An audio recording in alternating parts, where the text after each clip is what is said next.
बिस्मिल्लाहिर्रहमानिर्रहीम। अस्सलाम वालेकुम। मीनार पाकिस्तान वाक़े पर मैं बात करना चाह रहा था, लेकिन 9 और 10 मुहर्रम की वजह से मैंने कोई वीडियो नहीं की थी। अब ज़रा इस पर बात करते हैं। और शुरू में ये अर्ज़ कर दूं कि अगर आपको किसी बात से इख्तलाफ हो तो कमेंट्स में आप ज़रूर कमेंट कीजिएगा और दलील से बात कीजिएगा। और अगर आपकी बात में दमखम हुआ तो मैं आपकी बात समझूँगा और अपनी इस्लाह करूँगा। और अगर आप इत्तफ़ाक़ करते हैं तो ज़रूरी नहीं है कमेंट करना। और कुछ तल्ख़ हक़ाइक़ हैं वो भी आपके सामने रखूँगा और इन्फॉर्मेशन भी कुछ है वो भी आपके साथ शेयर करूँ। पहले तो आपको ये बता दूँ कि जैसे ये वाक़या हुआ तो जो चेयरमैन नादरा हैं तारिक मलिक साहब, उन्होंने उसी वक्त ही अपने तौर पर ये इस काम का आगाज़ कर दिया। इससे पहले कि IG पुलिस जो है पंजाब के वो उनको ये कहते या पंजाब हुकूमत कहती, उन्होंने ख़ुद से जो है वो ये कार्रवाई शुरू की कि जो वहाँ पर लोग नज़र आ रहे हैं, जो नौजवान नज़र आ रहे हैं, उनके चेहरों की शिनाख्त की जाए और शिनाख्त करके उनको आइडेंटिफाई किया जाए कि ये कौन कौन लोग हैं। और उसमें वो किसी हद तक कामयाबी हुए। लेकिन ये ज़रूर है कि जो वाज़े हैं चेहरे जो फ्रंट से है सिर्फ वो उनको आइडेंटिफाई किया जा सकता है। साइड से ज़ाहिर है अगर कोई तस्वीर आ रही है, वीडियो आ रही है तो उसको वो आइडेंटिफाई नहीं कर सकते, क्योंकि नादरा के पास जो मैकेनिज़्म है उसमें यही है कि जो फ्रंट से है, जो वाज़े तौर पर चेहरा नज़र आ रहा है, उसको वो आइडेंटिफाई कर सकते हैं। और 9 और 10 मुहर्रम की छुट्टी के बावजूद दिन रात नादरा की टीमें जो हैं वो काम करती रही हैं, काम कर रही हैं। और ये खुशाइंद बात है कि इसी तरह से हम चाहते थे कि पाकिस्तान के जो इदारे हैं वो एक्टिव हों और बजाय इसके कि कोई और उनको हुक्म जारी करे वो ख़ुद से इस तरह के इक़दाम करें। तो बहरहाल ये खुशाइंद था कि तारिक मलिक साहब, इसीलिए जब उनको चेयरमैन नादरा बनाया गया तो बहुत लोगों ने अप्रिशिएट किया कि ये एक अच्छी सिलेक्शन है। लेकिन इसमें जो एक और डेवलपमेंट है, जो मेरी किसी से बात हुई लाहौर में, वो ये बता रहे हैं कि जो चेहरे आइडेंटिफाई किए भी हैं उनमें से कुछ जो वाज़े चेहरे हैं जिनमें ख़ास तौर पे जिनकी वजह से ज़्यादा एक शिद्दत भी आई थी, लोगों में गम और गुस्सा भी था, कि वो जो लड़कों ने जिन्होंने पीछे से पकड़ा हुआ है वो जो आयशा हैं, आयशा साहबा, उनको हक किया हुआ है, वो जो वाज़े चेहरे हैं वो आयशा के साथी हैं। गुस्सा इस वजह से था लोगों में बहुत ज़्यादा, जैसे कि कुछ ओबाश नौजवानों ने उनको पकड़ा हुआ है पीछे से और हक किया हुआ है। और वो जो चेहरे हैं जो वाज़े तौर पर, वो अगर नादरा ने उनको आइडेंटिफाई किया है तो वो बहरहाल आयशा के साथी हैं, इसलिए वो कोई ज़्यादा फ़ायदा नहीं होगा, क्योंकि आयशा खुद कह देंगी कि नहीं, इनका कोई कसूर नहीं है, क्योंकि ये तो मेरे साथी थे। जो बहुत सी तस्वीर में जो वाज़े चेहरे हैं वो बहरहाल वही हैं जो उनके साथी थे। और बाकी भी ज़ाहिर है चेहरे जो हैं वो उनको आइडेंटिफाई करने की कोशिश की जा रही है। इस हवाले से जो भी डेवलपमेंट होगी वो आपको आगाह करेंगे। और यही वजह है कि जो एक खबर सामने आई कि आयशा चाह रही है कि मजीद कार्रवाई आगे ना बढ़े, क्योंकि जो वाज़े चेहरे हैं, जो बहुत वाज़े हैं, जिन्होंने जो उसको पकड़ा हुआ है आयशा को, जो लोग ये समझ रहे थे कि ये वो दरिंदे हैं, वो नहीं है। ये जो 4, 5, 6 लोग तो जो आयशा के बहुत करीब हैं वो वही हैं जो उनके साथी हैं, जो उनके साथ गए थे। मैं आपको एक चीज़ बताता हूँ कि जब भी इस तरह का कोई वाक़या होता है तो क्यों हमें बहुत एहतियात से बात करनी चाहिए। हमें एकदम उसको इतना बड़ा इशू नहीं बना देना चाहिए बगैर किसी तहकीक के। अब जैसे मैं आपको बता रहा हूं ना कि मैंने भी जब वो वीडियो देखी तो मुझे लगा कि यार ये 3-4 बड़े दरिंदे हैं जिन्होंने इस तरह से उसको पकड़ा हुआ है लड़की को। तो अब उनमें से 3-4 तो हैं जो उसके साथी हैं, कुछ हैं जो उसको बचा रहे हैं, कुछ हैं जिन्होंने दरिंदगी की है। और उस पर भी मैं आता हूं, इस तरह के दरिंदगी करने वालों को, हमला करने वालों को तो बिल्कुल सजा मिलनी चाहिए। मैं तो उन लोगों में से हूं जो कहता हूं कि इस तरह के लोग जो बच्चों के साथ ज्यादती करते हैं, जो बच्चियों के साथ ज्यादती करते हैं, जो इस तरह से लड़कियों की रेप करते हैं, मैं तो उन लोगों में से हूं जो कहता हूं कि इनके 1 माह के अंदर अंदर केस चलाकर फैसला करें और इनको सरेआम फांसी दें, इनको सरेआम लटकाएं, इनको मिसाल बना दें। लेकिन वो औरत मार्च वालियां जो बड़ी चीखती और चलाती हैं, उनसे जरा आप पूछ लें तो वो कहती हैं कि नहीं, हम फांसी के भी खिलाफ हैं, फांसी नहीं होनी चाहिए। उसकी वजह यह है कि फांसी के वेस्ट जो है वो खिलाफ है, जहां से इनकी फंडिंग होती है वो खिलाफ है, तो इसलिए ये फांसी के भी खिलाफ हैं। अच्छा, एक तो मैं आपको थोड़ी सी एक चीज इंपॉर्टेंट आपके साथ शेयर कर दूं। कुछ रोज पहले बहुत से एंकर्स भी वहां पर मौजूद थे, मीडिया के बहुत से लोग मौजूद थे, जहां पर हमें यह बताया गया, हमें फैक्ट्स दिखाए गए, हमें बताया गया कि मीडिया की गलत रिपोर्टिंग की वजह से पाकिस्तान कैसे बदनाम होता है, पाकिस्तान को कितना नुकसान होता है। बताया हमें यह गया कि कराची में आपको पता है कि 3-4 साल पहले एक खबर सामने आई कि एक छलावा जो है वो है और एक छुरे वाला है, और वो लड़कियों को जो है वो मोटरसाइकिल पर गुजरते हुए पीछे से छुरी मारता है या छुरा मारता है और लड़कियों को जख्मी कर देता है। ये खबर चली और उन दिनों में आप अगर थोड़ा सा आप याद करें तो उन दिनों में पाकिस्तान की ये सबसे बड़ी खबर थी। अब वो खबर पाकिस्तान की सबसे बड़ी खबर क्यों थी? वो खबर पाकिस्तान की सबसे बड़ी खबर इसलिए थी कि कराची में ये जो रेटिंग मीडिया की जारी होती है, जिस रेटिंग के ऊपर मीडिया को इश्तिहारात मिलते हैं, उस रेटिंग के 70% मीटर जो है वो कराची में है, बाकी 30% पूरे पाकिस्तान में है। यही वजह है कि आपने देखा कि आप देखते हैं कि कराची में जरा बूंदाबांदी भी होती है तो सारा दिन पहली ब्रेकिंग न्यूज ये होती है कि कराची में बूंदाबांदी और मौसम खुशगवार हो गया। कराची में गटर बंद होते हैं तो वो ब्रेकिंग न्यूज होती है। कराची में पानी खड़ा हो जाता है तो वो खबर होती है। तो उसको बहुत ज्यादा मीडिया ने कवरेज दी। और मीडिया ने कवरेज क्या दी थी? मीडिया ने कवरेज ये दी थी कि बहुत खतरनाक सूरत हाल है कराची में और खवातीन पर हमले हो रहे हैं। और साथ ही मीडिया ने जो है वो एक खंजर सा लंबा सा बनाकर टीवी पे दिखाया, किसी ने बड़ा सा छुरा दिखाया, किसी ने खून टपकता हुआ दिखाया, और ऐसी तस्वीरें जो है वो बनाकर दिखाई कि छुरा है, खंजर है, खून टपक रहा है और बड़ी खतरनाक सूरत हाल है। 2 हफ्ते तक मीडिया ने इसको बहुत ज्यादा हाइप दी। इस दौरान पाकिस्तान के इदारे क्या कर रहे थे? पुलिस भी लगी हुई थी, रेंजर्स भी लगी हुई थी। बताया जाता है कि उस वक्त जो रेंजर्स थे, रेंजर्स के एहलकारों को, जो डीजी रेंजर्स थे उस वक्त के, उन्होंने रेंजर्स के एहलकारों को बुरके पहनाए, बुरके पहना के कराची की सड़कों पर फिराया, चलाया, ताकि वो आए इनमें से किसी के ऊपर हमला करे और फिर उसको अरेस्ट कर लिया जाए। लेकिन उसमें यह नहीं हुआ था, बाद में खैर वो पकड़ा गया। लेकिन मीडिया में क्या दिखाया जा रहा था कि वो इतना कोई बड़ा जो है वो खंजर है, छुरा है, वो मारता है और जख्मी कर देता है लड़कियों को। लेकिन जब वो पकड़ा गया तो एक तो यह है कि 13 लड़कियों को उसने जो है वो मारा था। और मारा क्या था?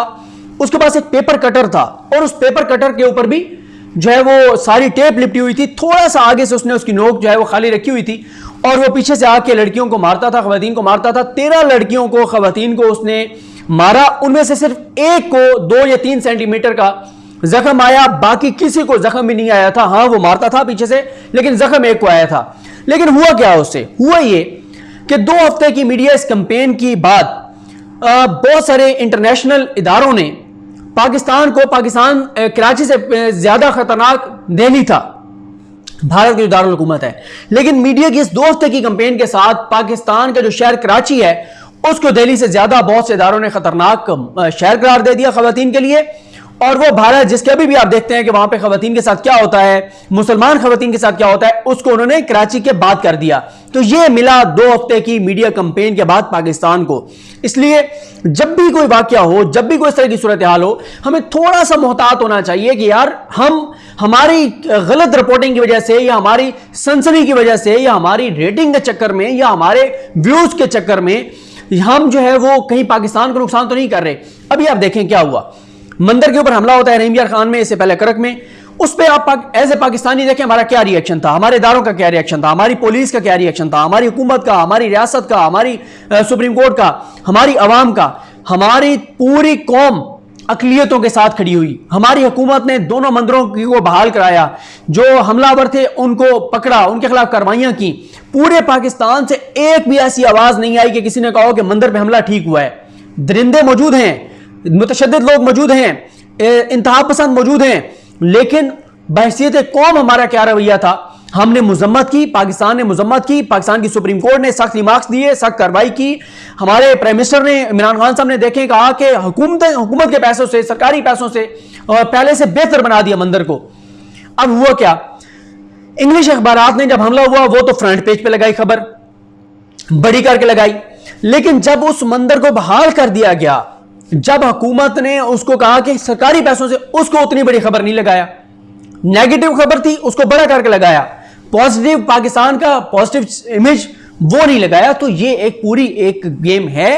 कहीं पे हम सादगी में कर देते हैं, कहीं पे जहालत में कर देते हैं, कहीं पे हम किसी बड़ी गेम का हिस्सा होते हैं, कहीं पे हम रेटिंग के चक्कर में कर देते हैं, जाती शोहरत के लिए कर देते हैं। तो इसलिए हमें बड़ा मोहतात होना चाहिए। मिसाल के तौर पर आयशा वाले मामले में 400 फिगर दिया गया कि 400 लोगों ने हमला किया। क्या आपने गिना है कि 400 लोग थे? वो क्या वो 400 लोग नजर आ रहे हैं? क्या 400 के 400 हमलावर थे? हम बहसीयत कौम, एक हमारा मसला यह कि हम तमाशबीन भी हैं। आप कहीं पे सड़क पे खड़े हो, गाड़ी रोक के नीचे उतर के यूं देखना शुरू कर दी, यूं 50 गाड़ियां रुक जाएगी और आपके साथ आगे यूं देखने लग जाएंगे ये क्या देख रहा है। एक्सीडेंट होता है, इतने लोग वहां से लोगों को निकालने वाले नहीं होते जितने वीडियोस बनाने वाले होते हैं। ये है हमारा मसला। हम हैं तमाशबीन कौम, जो है वो हम तमाशा देखने के लिए इकट्ठे हो जाते हैं। 400 लोग वहां पर नहीं थे हमलावर। हमला जो दरिंदगी करने वाले हैं वो बहुत कम हैं। और वो जो मैंने आपको बताया कि मेन जो तस्वीरें सामने आ रही हैं जिनको देख के लोग बड़े गुस्से हो गए थे, वो तो वो लोग थे जो उसके साथ ही थे आयशा के।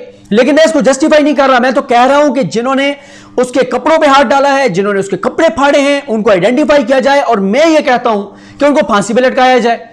मैं तो उसको ये जस्टिफाई नहीं कर रहा, मैं ये भी नहीं कह रहा कि वो उसको जो है वो जो बहुत सारी बातें होनी उनके ऊपर भी नहीं जा रहा। गो कि अब आप देखेंगे जो गार्ड का इंटरव्यू आया और नया पाकिस्तान ने बड़ी अच्छी इस पे वीडियोस की हैं, जो नया पाकिस्तान यूट्यूब चैनल उन्होंने जो गार्ड के वाले से जो वहां पे कि उसको रोका गया। और एक और चीज देखें, पाकिस्तान का कल्चर क्या है। 14 अगस्त के मौके पे आपको नहीं पता, मुझे नहीं पता कि कितना तूफान बदतमीजी होता है सड़कों के ऊपर। कई बार ऐसे हुआ, फैमिली ने कहा कि यार 14 अगस्त वाले दिन जाना है। मेरे अपने जानने वाले, अभी भी मेरे जानने वाले थे, उनकी फैमिली थी, तो उन्होंने कहा जी फैमिली आई हुई है और 14 अगस्त को हमने जाना है। मैंने कहा मत निकले 14 अगस्त को, तूफान बदतमीजी होता है सड़कों के ऊपर। तो उन्होंने कहा जी हमने जाना है। बाद में उन्होंने मुझे कहा कि यार हमने बड़ी गलती की जाके। फिर एक और चीज हम देखते हैं, कम से कम मुझे याद है बखर में जब हम 14 अगस्त पे जाते होते थे, खवातीन के लिए अलग पार्क होता था, अलग पार्क में खवातीन होती थी, फैमिलीज होती थी, और जो नौजवान होते थे उनको अलग। क्योंकि देखें हमारे एक तरफ तो आप खुद कहते हैं कि दरिंदों का माशरा है, दूसरी तरफ आप इस चीज को भी जस्टिफाई कर रहे हैं कि वो वहां पे 400 लड़कों में जो आपकी फिगर है 400 लड़कों में वो अकेली लड़की जो है वो गई है। जब आपको पता है कि दरिंदों का माशरा है, जब आपको पता है कि ये मसाइल हैं, ये हमारा कल्चर ऐसा नहीं है कि आप इस तरह की जो है वो चीजें करें कि आप अनाउंस करके जा रही हैं कि आपका मीटअप प्लान है, आपने वहां पे टिकटॉक बनानी है, आपने अपने फैंस को बुलाया हुआ है, तो फिर आपने जो है वो वहां पे जाके और वो सारी सूरत हाल फिर आपके सामने जो हुआ। लेकिन मैं ये कहता हूं कि ये नहीं होना चाहिए था, चाहे उसने 500 फैंस भी थे, 1000 भी थे, अकेली लड़की थी, जैसे भी उसने कपड़े पहने हुए थे, नहीं होना चाहिए था। लेकिन हमारे मुआशरे का कुछ हकायक हैं।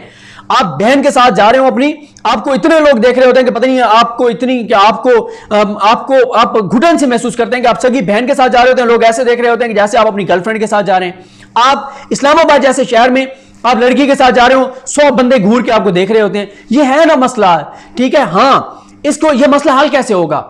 तरबियत स्कूल के लेवल पर, घर में तरबियत, 3 जगह है ना, घर में आप बच्चों की तरबियत करते हैं, औलाद की तरबियत करते हैं, स्कूल में उनकी तरबियत की जाती है, मसाजिद में जो जाते हैं उनकी, ये तीनों जगहों पे क्या हो रहा है? नहीं हो रहा उस तरह से, नहीं बताया जा रहा। कितने वालिदैन हैं जो अपने बच्चों की इस तरह से तरबियत करते हैं। और फिर मुझे एक और जो दुख है, जो मुझे जिस पे अफसोस होता है कि हर छोटी सी बात पे आप पाकिस्तान को नुकसान, आप पाकिस्तान के ऊपर इल्जाम देने, इस्लामी जमहूरिया पाकिस्तान, आप इस्लाम को दरमियान में ले आते हैं। इस्लाम वो मजहब है जो इस्लाम कहता है कि मर्द नजर झुका के चले, बार बार इस्लाम कहता है मर्द नजर झुका के चले। तो इसमें इस्लाम का क्या कसूर अगर ये वाकया होता है? इसमें पाकिस्तान का क्या कसूर है? पाकिस्तान तो वो है कि एक कैनेडियन जो है वो व्लॉगर ट्रैवल करती है और वो मुतासिर होकर इस्लाम कबूल कर लेती है। माशरे में दरिंदगी है, फ्रस्ट्रेशन है, मसाइल हैं, इनको हल होना है। इसके लिए आपको तरबियत भी करनी होगी। स्कूलों में जो मसाजिद में जाते हैं, मसाजिद में ये चीजें बतानी होंगी, ये दीन की चीजें ये बतानी होंगी। घरों में आपको तरबियत करनी होगी। और फिर भी जो दरिंदगी करते हैं उनको सख्त सजाएं देनी होंगी। हर पहलू पे, हर फोरम पे, हर तरह से आपको इसका काम करना होगा। लेकिन इस्लाम को मत बीच में लाया करें, पाकिस्तान को मत लाया करें दरमियान में। और आपने फिगर दे दी 400 की, उस फिगर से क्या हुआ? इंडियन मीडिया 400 लोगों ने एक निहत्ती लड़की के ऊपर जो है वो कर दिया, हमला कर दिया। अब इंडियन मीडिया ये तो नहीं बताएगा कि वो अनाउंस करके गई थी कि आई मेरे फैन मुझे मिलने के लिए आए, और 400 लोग नहीं है उसमें। 400 मुझे गिन के दिखा दें कि वो 400 लोग हैं। आपने 400 लोगों की फिगर आई और मीडिया ने भी 400 लोगों को चला दिया और पाकिस्तान को खवातीन के लिए गैर महफूज जो है वो मुल्क और गैर महफूज मुआशरा जो है वो करार दे दिया है। मसाइल बार बार कह रहा हूं। अगर एक तरफ आप कहते हैं कि दरिंदगी है, तो जब दरिंदगी है तो फिर अभी आप कहें ना कि अभी खवातीन मत इस तरह से 400 लोगों में कोई लड़की इस तरह से जाए। और आप यहां पे मसला यह है कि फिर इस्लाम जहां पे मर्द को कहता है कि भाई वो नजरें झुकाए, वहां पे औरत को भी तो कुछ वो कहता है ना। और इस्लाम गलत नहीं कहता, इस्लाम गलत नहीं हो सकता। लेकिन मसला क्या है? इतनी ज्यादा आपने इस्लाम की बात करने वालों को डिफेंसिव पे डाल दिया है, उन्होंने आपने पीछे धकेल दिया है कि आप इस्लाम की बात करें तो लोग आपको मुतशद्दिद कहते हैं, आप इस्लाम की बात करें आपको कहते हैं विक्टिम ब्लेमिंग शुरू हो गई है। तो ये मसाइल हैं, आपको कुछ हकायक को मानते हुए चलना होगा। ये हकायक हैं जो मैं आपके सामने रख रहा हूं। फिर उसके बाद जो देखें 14 को वाकया होता है, उसके बाद वो नॉर्मल अपनी वीडियोस भी डाल रही है, तस्वीरें भी डाल रही है। जब ये वीडियो क्लिप वायरल होता है फिर जाके वो FIR कटवाती है, FIR में भी वो गलत एड्रेस लिखवा देती है। तो ये वो चीजें हैं जिनको माने, ये दोनों तरफ से ये चीजें हैं, ये एक तरफ से नहीं है। और फिर मैं आपको कह रहा हूं ना कि वो उसमें वीडियोस में दिखाएं, आपने हाइप क्रिएट कर दी, 400 लोगों ने उसको दरिंदगी से नोचा। कहां पे उसको नोच रहे हैं 400 लोग? वो तो माशाल्लाह अल्हम्दुलिल्लाह ठीक बैठी है। ये गलत हुआ है कि उसके ऊपर अगर किसी ने उंगली भी उसकी तरफ इशारा किया, वो गलत है, नहीं होना चाहिए था। उसके कपड़ों पे जिसने हाथ डाला है, उसके जिस्म को जिसने टच किया है, गलत है। लेकिन उसकी वीडियोस आप देखें, वो भी गलत है ना। जो वो जो रैम्बो उसने साथ रखा हुआ है, वो जाके उसको कहती है मैंने ये चीज लेनी है, रैम्बो कहता है नहीं लेनी, फिर वो रैम्बो को टच करती है और रैम्बो उसके हाथ का लम्स महसूस करते हुए कहता नहीं ठीक है तुम ले लो। ये चीजें गलत हैं। ये हमारा कल्चर इन चीजों की, ना ये हमारा कल्चर है, ना हमारा ये इस्लाम है, ना हमारा ये दीन है। तो इसलिए दोनों तरफ से आपको कबूल करना होगा। दोनों तरफ से आपको जो है वो, एक तरफ जो है वो थोड़ा सा मोहतात इधर से भी होना पड़ेगा, और उधर से जो दरिंदगी करता है उनको तो लटका दें। मैं कह रहा हूं सख्त सजाएं दें, लेकिन सख्त सजाओं पे भी आप नहीं आते। देखें मीडिया, मेरा फोकस जो ज्यादा है ना, वो मैं ये नहीं कहता कि वो वहां पे क्यों गई थी, वो ये कपड़े उसने क्यों पहने हुए थे। जैसे मर्जी कपड़े उसने पहने हुए थे, जैसे मर्जी उसने कपड़े पहने हुए थे, गंदे से गंदे कपड़े पहने हुए थे जो आपकी नजर में गंदे हैं, लेकिन यह जस्टिफिकेशन नहीं है कि कोई जाके उसको टच करे, उसके कपड़ों पे हाथ डाले, उसके जिस्म को छुए। ये कोई जस्टिफिकेशन नहीं है। ऐसे दरिंदों को बिल्कुल सजा मिलनी चाहिए। लेकिन मेरा यह है कि आप थोड़ा सा एहसास किया करें। अब मैं आपको एक और चीज बताता हूं। 10 मुहर्रम को जो जुलूस था बावल नगर में, उसके ऊपर जो है वो हमला हुआ, कुछ लोग जो है वहां पे शहीद भी हुए। लेकिन अगर मीडिया उस वक्त ही हाइप क्रिएट कर देता और खबरें चला देता, मीडिया ने नहीं चलाई, अच्छा किया। अगर मीडिया उस वक्त खबरें चला देता, उसका क्या होता? पूरे पाकिस्तान में मुहर्रम के जुलूस निकले हुए थे, रिएक्शन आता, और हो सकता है कहीं पे मुहर्रम के जुलूस निकालने वाले जो वहां पे जिस मकबा फिक्र के लोगों ने हमला किया जुलूस पे, वो उस मकबा फिक्र के किसी मदरसे पे हमला कर देते। खुदा ना खास्ता कोई बड़ा वाक़या हो जाता, कोई बड़ा सानिया हो जाता। मीडिया को एहसास जिम्मेदारी अदा करना होगा रेटिंग के चक्कर में। और ये हमारा, मैं बार बार कहता हूं, ये यूट्यूब भी हमारा, इसने भी बड़ा काम खराब किया है रेटिंग के लिए। क्या कुछ लोग करते हैं, किस तरह करते हैं, आपके सामने है। तो इसलिए जहां पे विक्टिम ब्लेमिंग नहीं होनी चाहिए, वहां पे इस्लाम को भी ब्लेम मत करें, वहां पाकिस्तान को भी ब्लेम मत करें, वहां पे एहसास जिम्मेदारी अदा करें। और औरत मार्च वालियों को कहें कि फिर जहां पे आप, एक तरफ तो औरत मार्च वाली क्या कहती हैं कि खातून नंगी भी फिर रही है 400 लोगों में। अच्छा, अगर यहीं पे एक और वीडियो आती, अगर यहां पे वीडियो ये आती कि 400 लोग भंगड़ा डाल रहे होते, रक्स कर रहे होते, और ये किसी भी तरह के कपड़ों में, या कोई भी लड़की किसी भी तरह के कपड़ों में वहां पे डांस कर रही होती, तो वहां पे बहुत से लोग एतराज कर रहे होते कि ये देखो मीनार पाकिस्तान पे ये क्या हो रहा है, कि लेकिन वहां पे ये कहते हैं ये ठीक हो रहा है। कि अगर वो 400 लड़कों के दरमियान खड़ी होकर नाच रही है लड़की, तो ये बिल्कुल ठीक है, उसको ये कहते हैं ये बिल्कुल हम इसको सपोर्ट करती हैं। अगर आप उसको सपोर्ट करती हैं तो फिर उसके जो कंसिक्वेंसेज हो सकते हैं, फिर आप उसके ऊपर भी चीखें चलाएं नहीं, उसके ऊपर भी आप कहेंगे ठीक है। जब हम ये कहती हैं कि 400 लड़कों में वो जाके नाच सकती है, तो फिर ये भी हो सकता है। फिर दोनों तरफ से आप माने। इसीलिए मैं बार बार अर्ज कर रहा हूं कि हमें इन चीजों को मानना होगा। ये तल्ख हकायक हैं, ये हमारा कल्चर नहीं है, ये इस्लाम नहीं है, ना इस्लाम इस चीज से रोकता है। लेकिन अब लिबरल्स हमारे इतने इन्फ्लुएंस उनको हो गया है, और मीडिया पे हमारे इतना इन्फ्लुएंस उनका, और एंकर्स जो है वो उनका इतना एक गठजोड़ है इन लिबरल्स के साथ, कि आप बातें देखें आप क्या होने लगी। आप बातें ये हो चुकी हैं कि कॉन्सेंट की बात आ रही है। एक नई टर्म जो है वो मुतारिफ करवा दी गई है कि कॉन्सेंट। आप अपने बेटों को ये बताएं, उनकी तरबियत करें कि लड़की की कॉन्सेंट शामिल होनी चाहिए किसी भी चीज में, अगर आप उसके साथ कुछ करना चाहते हैं। मेरा आखिरी बात यह है कि मैं ये कहता हूं कि एक बंदा जाती तौर पे गुनाह करता है, और वो ये समझता भी है, हम सब गुनहगार हैं, ये अल्लाह की ज़ात बेहतर जानती है कि कौन कितना मुत्तकी और परहेजगार, अल्लाह से बेहतर कोई नहीं जानता। एक है कि आप गुनाह करते हैं ये समझते हुए कि ये गुनाह है, लेकिन आप गुनाह कर रहे हैं, लेकिन आप मानते हैं कि ये गुनाह, ये गलत है, नहीं करना चाहिए, लेकिन आप कर रहे हैं, हो जाता है, वो एक अलग चीज़ है। एक है कि आप कहते हैं कि ये जो गुनाह है या ये जो गलत चीज़ है, इसको आप लीगलाइज कर दें, आप इसको मुआशरे का एक कल्चर का हिस्सा बना दें, आप इसको लीगलाइज कर दें। ये चीज़ गलत है, इसी चीज़ के मैं मुखालिफ हूँ। बहरहाल चीज़ें आपके सामने बहुत सारी आ चुकी हैं, बहुत सारी आ रही हैं, इसलिए कोई भी वाक़या हो, पाकिस्तान को मुर्द इल्ज़ाम ठहराने से पहले थोड़ा सा तहम्मुल से देख लिया करें कि असल मामला है क्या। ये जो आयशा का मामला है, इसमें आप देख लें, उसकी पहले से उसने अनाउंस करके गई थी कि मैं आ रही हूँ, गार्ड ने रोका, उसके बावजूद वो गई, और कोई वहाँ पे खवातीन नहीं थी, फैमिली के साथ खवातीन गई हुई थी, ये अकेली गई, 4-5 लड़कों को लेके गई, वीडियो और टिकटॉक बनाने के लिए गई, और वहाँ पे ये वाक़या हो गया जो कि नहीं होना चाहिए था। जो दरिंदे उनको सजा मिलनी चाहिए, लेकिन बहुत सारी तस्वीरें मैंने आपको बता दी जो सामने हैं वो उसके साथ ही हैं, और जो उसके साथ हैं ये कुछ चीज़ें थी। सॉरी वीडियो बहुत लंबी हो गई है, मैं इसलिए लंबी हो गई है कि मैं चाह रहा था कि जो मुख्तलिफ मेरे जहन में चीज़ें वो आपके सामने रख दूँ। ये ना हो कि आप कुछ चीज़ें सुन के और आप मेरे बारे में एक तासुर बना लें कि मैं तो जो है वो शायद विक्टिम ब्लेमिंग कर रहा हूँ। तो मैं विक्टिम ब्लेमिंग नहीं कर रहा। अगर आप इसे समझते हैं तो समझते रहिए विक्टिम ब्लेमिंग। मैं कह रहा हूँ दोनों तरफ से होना चाहिए, और इस तरह के वाक़यात को रोकने के लिए जो लॉन्ग टर्म प्लानिंग है वो होनी चाहिए।